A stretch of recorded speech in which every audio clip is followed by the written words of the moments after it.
বাঙালির জন্য কিন্তু উঠলো বাই কটক যায় নয়, আমাদের জন্য বরং উঠলো বাই তো চলো দীঘা যাই। এ শুধু কথার কথা নয়, সব বাঙালির কাছে এ এক দারুণ ইমোশান। ছোট্ট ছুটি হোক বা হঠাৎ প্ল্যান, এটিই আমাদের প্রথম পছন্দ। কলকাতা থেকে 187 কিলোমিটার মতন দূরে অবস্থিত দীঘা পশ্চিমবঙ্গের সবচেয়ে জনপ্রিয় সমুদ্র সৈকত। এবার আমাদের হঠাৎ প্ল্যান হওয়ায় আমরা এসপ্ল্যানেড থেকে বাসকেই চুজ করেছিলাম। তবে ট্রেন বা প্রাইভেট কার করেও খুব সহজে পৌঁছে যাওয়া যায় এখানে। পৌঁছেই একবার মন ভরে সমুদ্র দেখে রওনা দিলাম হোটেলের উদ্দেশ্যে।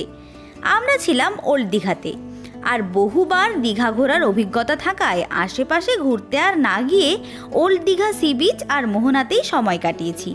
প্রথম দিন ভালো মতন রেস্ট নিয়ে জার্নির ধকল কাটিয়ে পরদিন সকাল সকাল বেরিয়ে পড়েছি মোহনার উদ্দেশ্যে।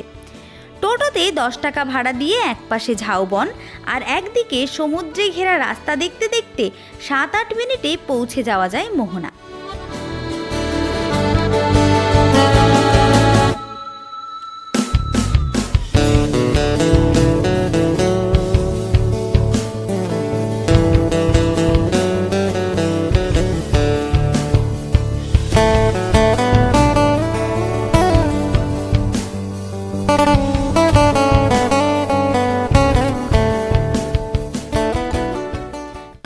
হেঁটেও কিন্তু আসতে পারবে মোহনাতে, তখন বরং উপরি পাওনা হিসেবে এনজয় করতে পারবে এক দারুণ ফাঁকা বিচ।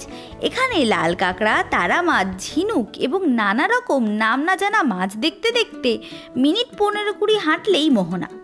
আর খুব সকালে এলে মাঝি আর জেলে ভাইদের দেখতে পারবে নানা রকম মাছ ধরে আনতে।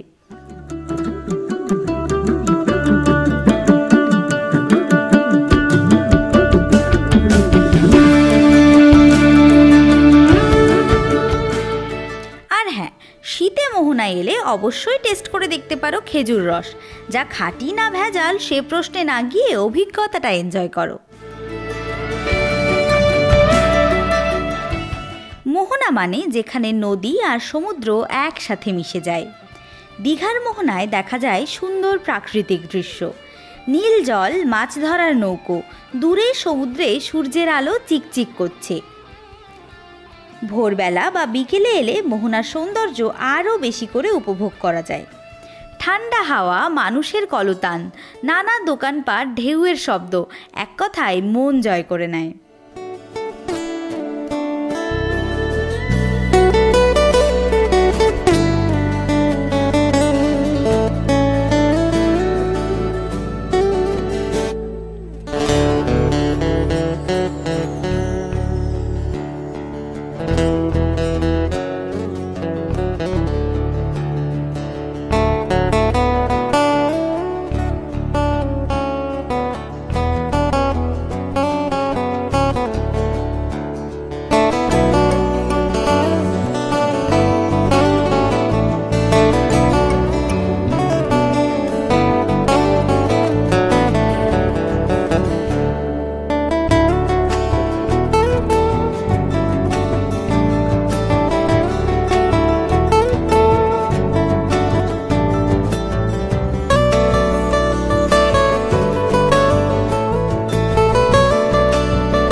সকালে বেরোনোর তাড়ায় নিশ্চয়ই ব্রেকফাস্ট করে আসনি, তাই সেটাও সেরে নাও এখানেই।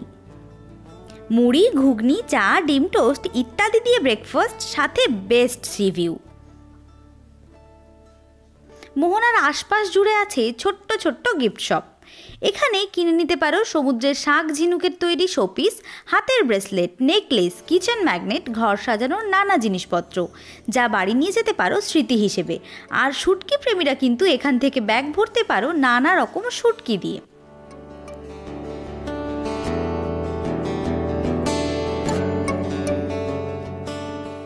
মোহনায় রয়েছে বড় মাছের বাজার।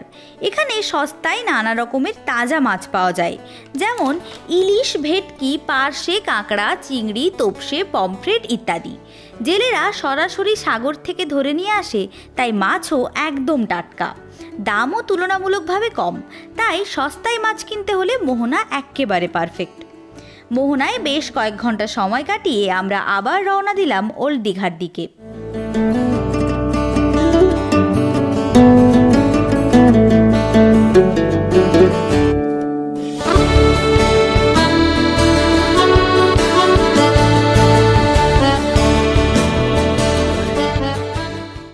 এখন কিন্তু ওল্ড দীঘাকে যাকে বলে একদম ঢেলে সাজানো হয়েছে। সহজ পাঠের ছবি, নানা মূর্তি, জাপানিজ আদলে তৈরি অনেক শেড, রাতে দারুণ আলোকসজ্জা এবং বাঙালি সংস্কৃতি এখানে চোখে পড়ে। সব সময় বাজানো হয় রবি ঠাকুরের গান এবং পুরনো দিনের বাংলা ছায়াছবির গান। এখানে বসে সমুদ্র দেখেই কয়েক ঘন্টা আরামসে কেটে যায়।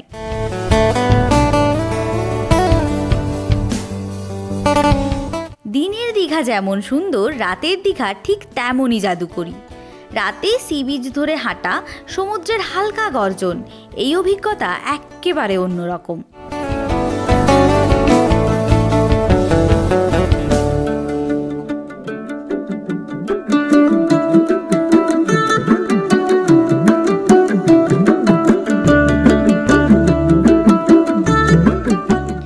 সমুদ্রের পাশে সিঁড়িতে বসে গরম গরম খাবার খাওয়ার মজাই আলাদা।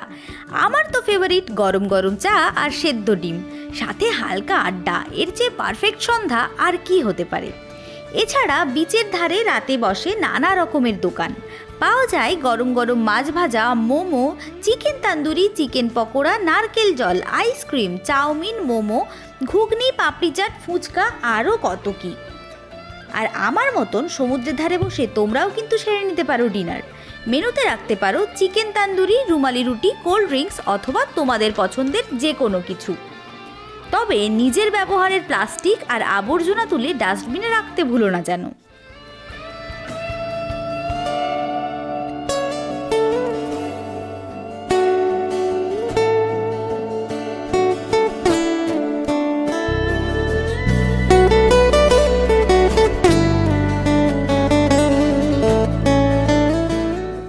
জায়গাতে হাঁটতে হাঁটতেই চোখে পড়ে ছোট্টবেলার সহজ পাঠের নানা দৃশ্য, দেখেই মনটা যেন নস্টালজিক হয়ে যায়। আর এই যে দেখছো জাপানিজ আদলে তৈরি নানা রকম শেড, এগুলো কিন্তু বেশ অ্যাস্থেটিক। ঘুরে দেখতে এখানে যেমন ভাল লাগবে, তেমন ফটোর জন্য একেবারে পারফেক্ট জায়গা।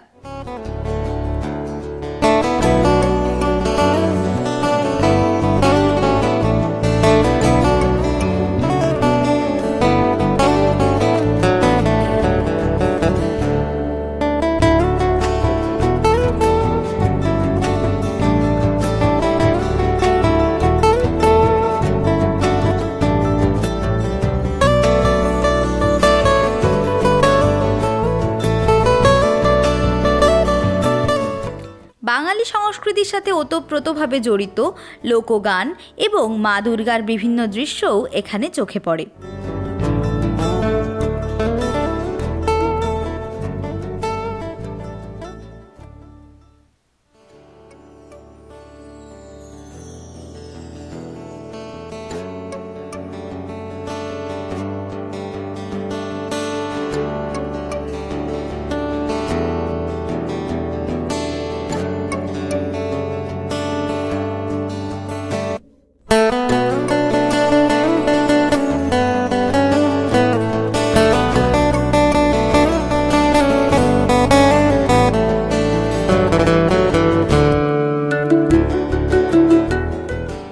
রাতে ঘুরে বেড়ানোর সাথে সাথে কিনে নিতে পারো ছোট্ট ছোট্ট দোকান থেকে হ্যান্ডমেড জুয়েলারি, ব্যাগ, শাক ঝিনুকের তৈরি শোপিস, রঙিন বাতি আর ঘর সাজানোর নানা জিনিসপত্র।